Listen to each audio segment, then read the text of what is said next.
Capítulo 4. La desconfianza después de las faltas. Aunque en el capítulo anterior advertí que una cosa es la delicadeza y otra la inquietud, y que no por lo que dije acerca de la malicia del pecado hemos de caer en escrúpulos, sino únicamente debemos tener un cuidado exquisito en evitar el pecado venial deliberado. Quiero, sin embargo, hacer algunas reflexiones más que impidan que alguna alma timorata se inquiete y se turbe. En medicina hay sustancias muy eficaces para curar ciertas enfermedades, pero a veces tienen una contraindicación. Dañan, por ejemplo, al estómago. El médico no deja de recetar esa droga, pero en la misma receta pone otra medicina que contrarreste el mal efecto de la primera. Eso es lo que voy a hacer. Como las consideraciones anteriores tienen una contraindicación, pueden turbar a alguna alma. Voy a tratar de contrarrestar ese mal efecto. Que el alma sea tan delicada con nuestro Señor cuanto sea posible, que vigile cuidadosamente su conducta para evitar los pecados veniales deliberados, pero por Dios, que esto sea sin perder la paz y la confianza en nuestro Señor, a tal grado que, si fueran incompatibles la delicadeza y la confianza, antes habría que conservar esta que trabajar en aquella. Por fortuna, lejos de excluirse, se adunan y apoyan mutuamente. Si un alma, por ejemplo, comete una falta venial deliberada, lo que no es raro, pobres criaturas como somos, y recordando lo que hemos dicho acerca del pecado, empieza a resolverse, a perder la paz, la confianza en Dios, y toda su vida espiritual se resiente, hace mal la oración y los demás actos de piedad, pierde el recogimiento y la presencia de Dios, y solo al cabo de un tiempo y de esfuerzo vuelve a ponerse en paz. ¿Quién no ve que así sale perdiendo el alma? Es preciso que las almas comprendan que se pueden conciliar perfectamente el dolor de los pecados con la confianza en Dios y la paz interior. Santa Teresa del Niño Jesús expresa muy bien esta conciliación cuando dice: no por haber sido preservada de pecado mortal, me elevo hacia Dios por la confianza y el amor. Siento que, aunque tuviera sobre mi conciencia todos los crímenes que se pueden cometer, no perdería nada de mi confianza. Iría con el corazón hecho pedazos por el arrepentimiento, a arrojarme en los brazos de mi Salvador, porque sé a qué atenerme respecto de su amor y de su misericordia. Notémoslo bien, el corazón hecho pedazos de dolor, pero la confianza intacta, de manera que, cargando todos los crímenes del mundo, Teresita se hubiera arrojado en los brazos de Jesús con una confianza plena. ¿Cómo es esto? ¿Cómo es posible un dolor tan vivo con una confianza tan ilimitada? Voy a explicarlo. La base de nuestra confianza no está en nosotros, sino en Dios. Confiamos en nuestro Señor y nos acercamos a Él tranquilos y seguros, no por lo que nosotros somos, sino por lo que Él es. Nosotros podemos ser ingratos, pérfidos, criminales, pero ni la ingratitud, ni la perfidia, ni la malicia nuestra deben disminuir ni una tilde la confianza que debemos tener en nuestro Señor. Por la razón sencillísima de que nuestra confianza no se funda en nosotros, sino en Él. Y Él es el mismo de antes, tan bueno, tan indulgente, tan misericordioso. Yo fui el que cambié, pero esos cambios no afectan mi confianza, porque tiene su fundamento no en mí, sino en Dios. Imaginemos que tengo depositado en el banco cierta cantidad de dinero. y al mismo tiempo me suceden dos cosas. Me enfermo de un ligero resfriado y vienen a que les firme un cheque sobre ese banco. No, les contesto, no es posible que firme el cheque. ¿No ven que estoy acatarrado? Pero tu resfrío, me contestan, en nada afecta tu depósito en el banco. Si no tuvieras fondos, girarías en falso y sería un fraude. Pero teniendo un depósito a la vista, puedes girar por tanto dinero cuanto tienes depositado, a pesar de todos los resfriados. La misma falta de lógica tenemos cuando decimos: ¿cómo me voy a acercar a Dios con confianza si soy un ingrato, si estoy cargado de pecados? Pero, ¿qué importa mi ingratitud y mis pecados si tengo en el banco divino un depósito inagotable? La bondad de Dios, que es infinita, su bondad que no tiene límites, su amor que no ha sufrido menoscabo. ¿Qué más da que yo sea quien fuere, si Dios es siempre el mismo? Se me puede objetar que la comparación no es exacta, porque la enfermedad nada tiene que ver con el depósito bancario, mientras que los pecados, ¿cómo no han de tener que ver con la confianza? Sin embargo, nada tiene que ver. ¿Acaso confiamos en Dios por nuestras virtudes o porque no hemos pecado? Si así fuera, tendríamos razón para no confiar después de haber caído, pero no es así. Dios nos libre de que su amor, su bondad, su misericordia dependieran de nuestra inconstancia y de nuestra fragilidad. Queremos juzgar a Dios a lo humano, queremos medirlo con la medida de nuestro mezquino corazón, y no es esa la medida de Dios. Nosotros, de ordinario, nos portamos con una persona como ella se porta con nosotros. Cierto que hay almas generosas que siguen siendo buenas con una persona, aunque les pague mal, pero en eso imitan a Dios, no a los hombres. El hombre humano, el amor humano, tiene su base y motivo en el objeto que ama. Se ama lo bello, lo bueno, lo que tiene alguna cualidad que justifique ese amor, pero en Dios no sucede así. La razón, el motivo y la medida del amor de Dios no está en las criaturas, no está en nosotros, está en Él. Dicen los teólogos que el ser de Dios es por sí mismo, es decir, que no tiene su ser de otro, como a las criaturas que lo recibimos de Él, sino que lo tiene de sí mismo.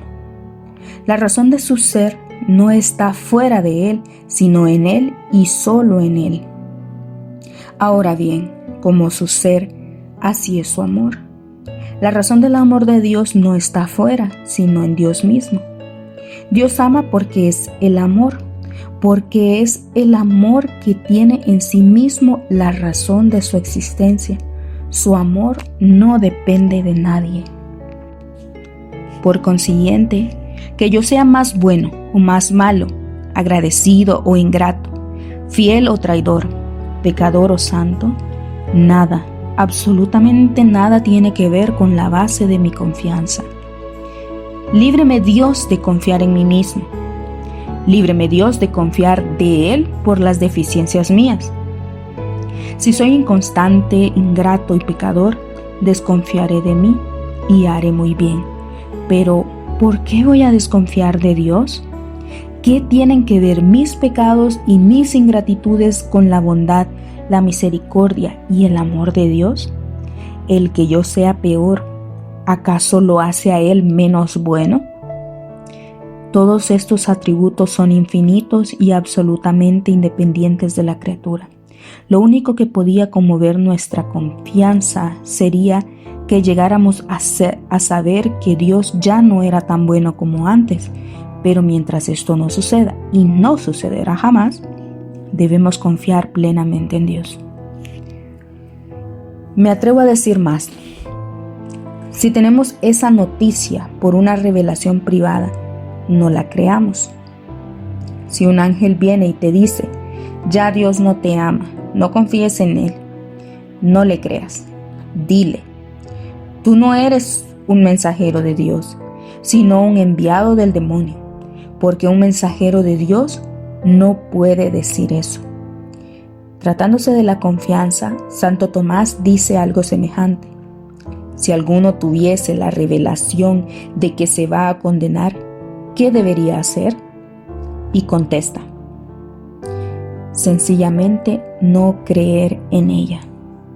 Esta revelación no es de Dios porque es contra la virtud de la esperanza.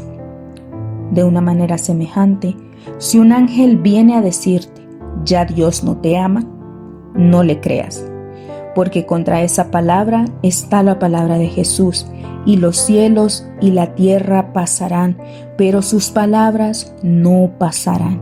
Mateo 24:35. Él nos ha traído el dulce mensaje del cielo.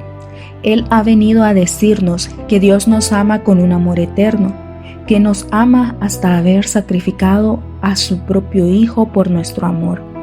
Pero, ¿qué nuestro Señor no deja nunca de amarnos? Se me preguntarán.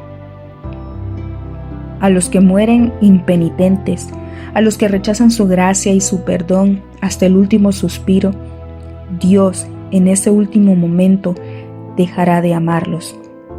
Antes de ese momento, el último de una vida impenitente, el amor de Dios no se acaba, no disminuye, no se resfría.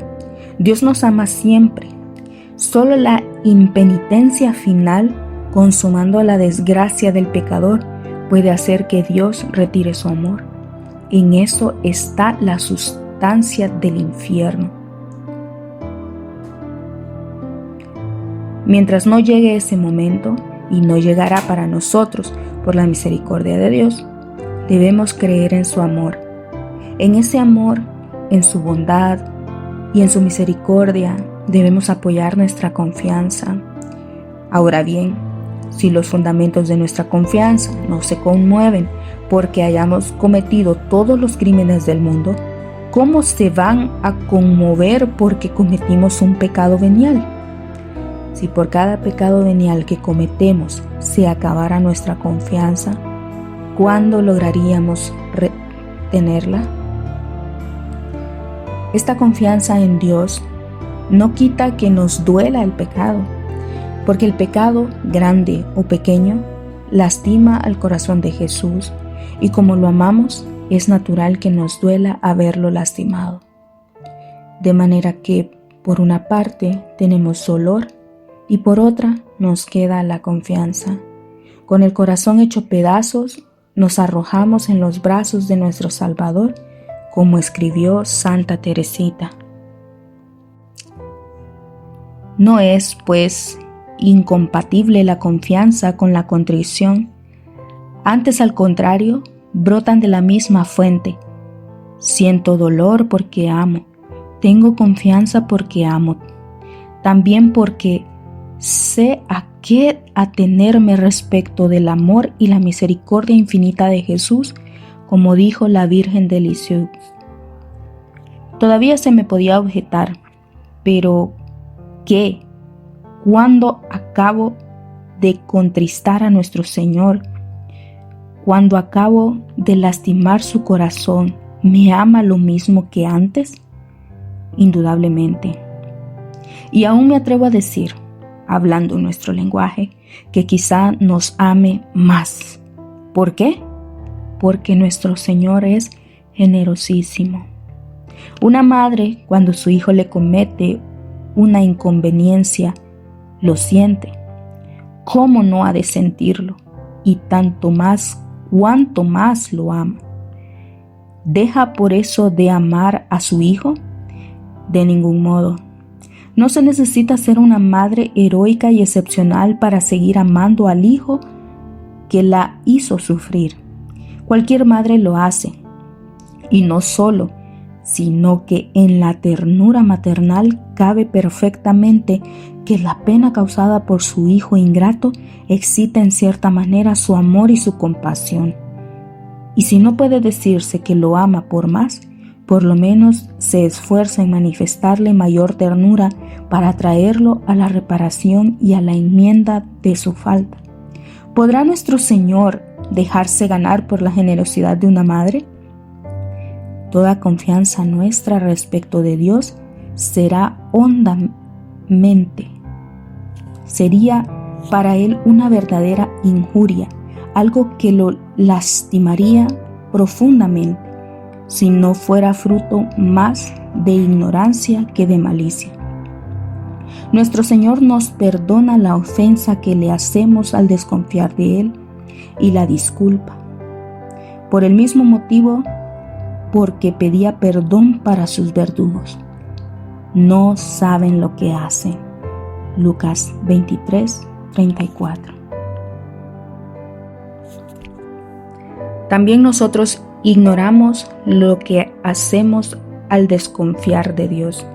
Esa desconfianza es una injuria a su bondad. ¿Por qué desconfiamos? Desconfiar de Dios no es juzgar su corazón como el nuestro. ¿No es rebajarlo a la mezquindad del corazón humano? ¿Cómo es posible que por una falta pequeña, grande o enorme, lo mismo da para el caso, nuestro Señor deje de amarnos? Si por esa falta ya no podemos acercarnos a nuestro Señor con toda confianza, ¿qué vamos a hacer entonces? Muchísimas almas, cuando han caído en una falta, lo que hacen es retirarse de nuestro Señor. Cosa extraña. ¿Y cuándo van a volver? Cuando se hayan confesado, dirán.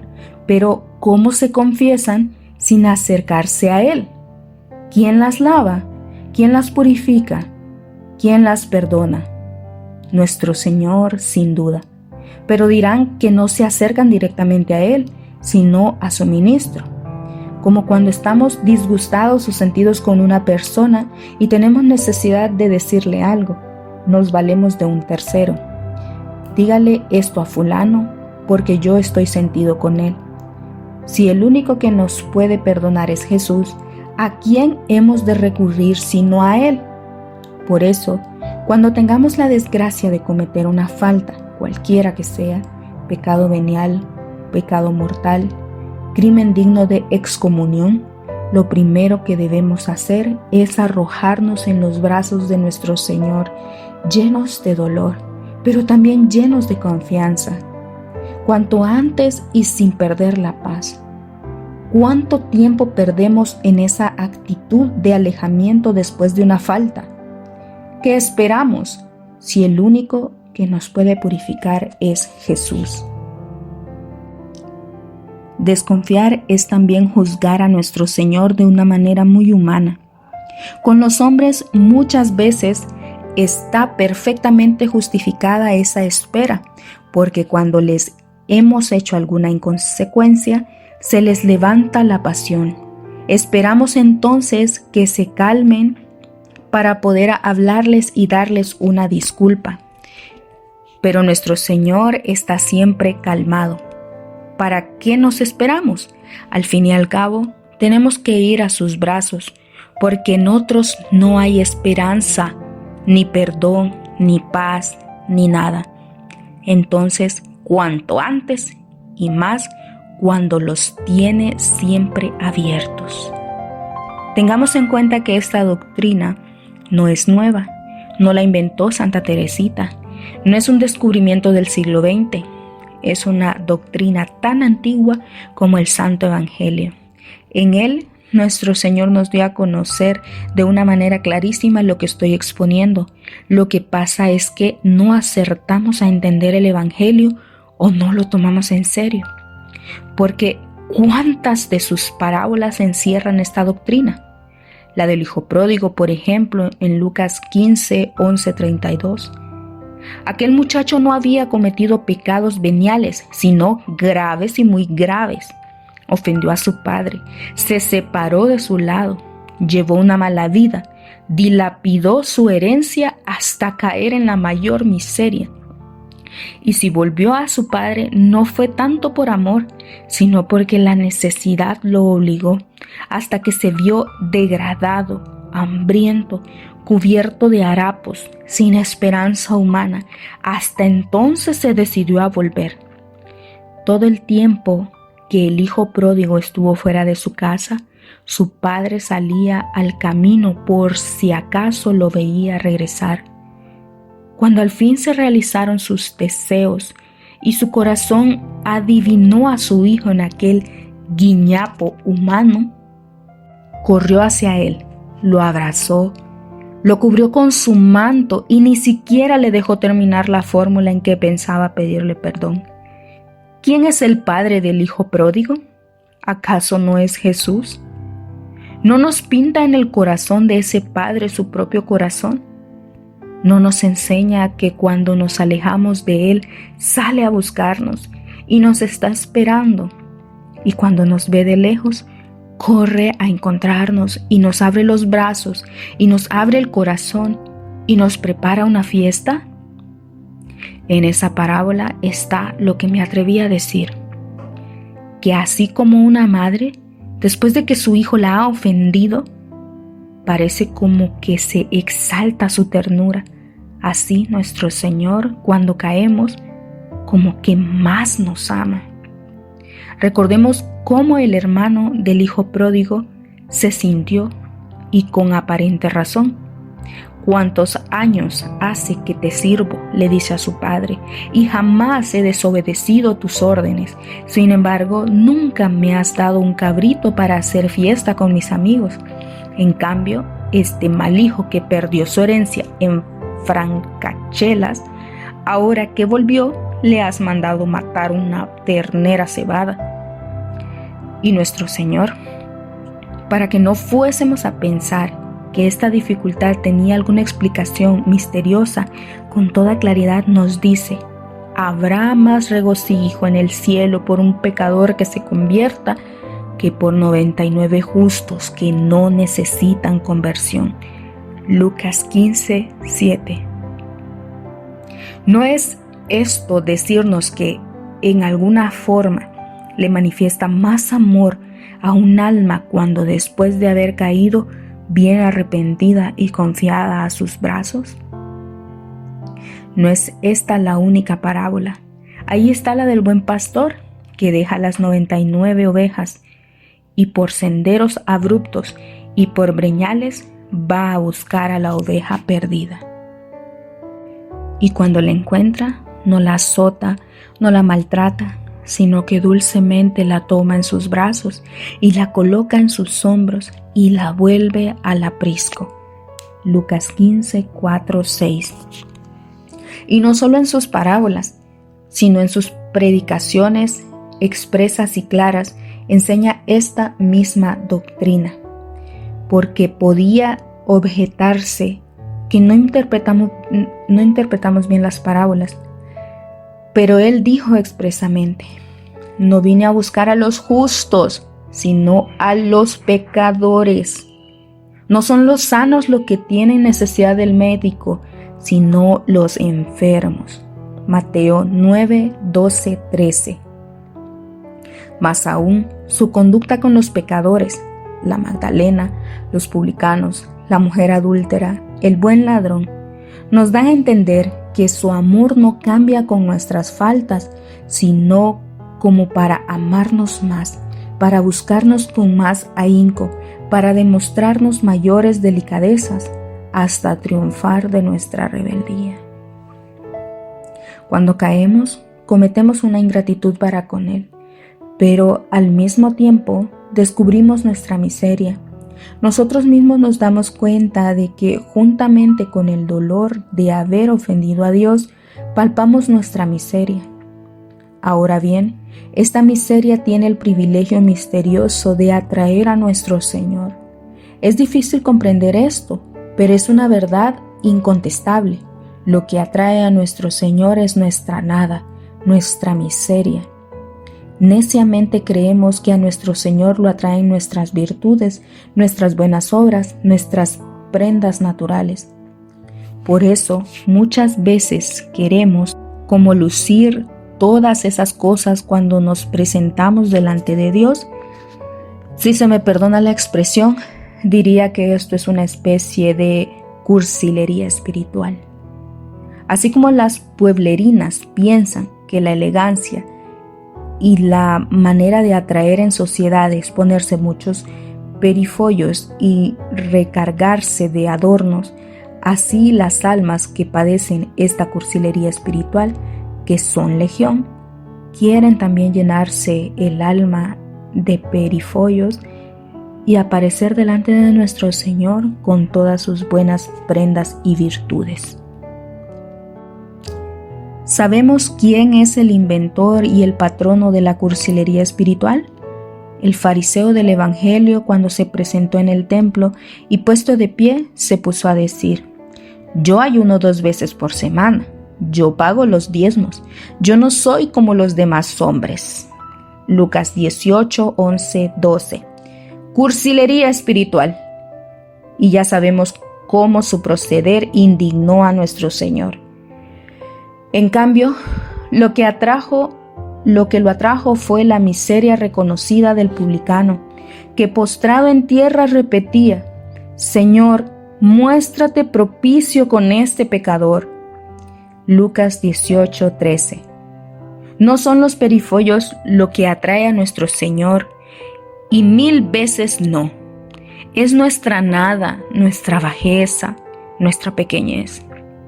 Así nos lo enseñó la Santísima Virgen cuando dijo que Dios había hecho en ella cosas grandes porque miró la bajeza de su esclava. Lucas 1, 48, 49. Tal vez pensamos, eso lo dijo la Santísima Virgen porque es humilde. Claro está que lo dice porque es humilde, pero precisamente porque es humilde dice la verdad.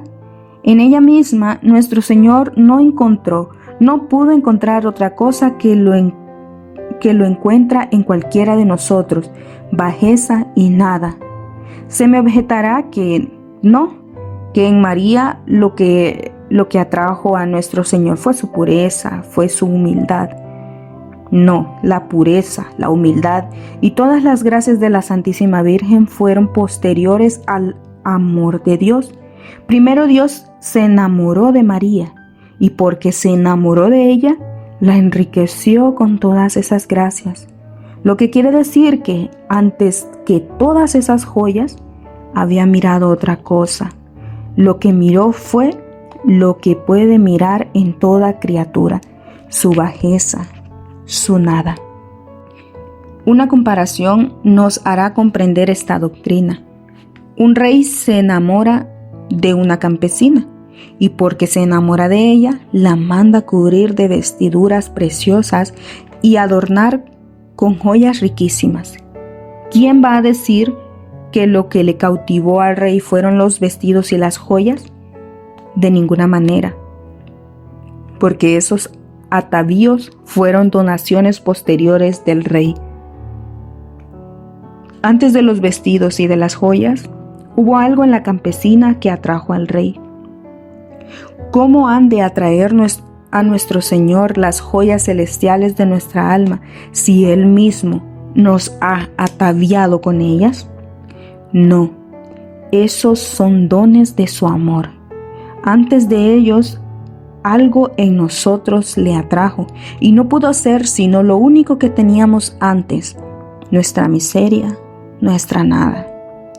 Por eso, nuestra nada y nuestra miseria son como el título para que Dios nos ame.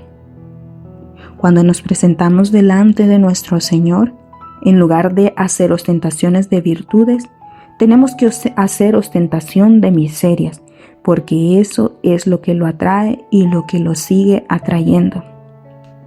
Repetidas veces he dicho que hay un medio infalible para atraer a nuestro Señor, y casi diría para hacer de Él lo que queramos, nuestro anonadamiento.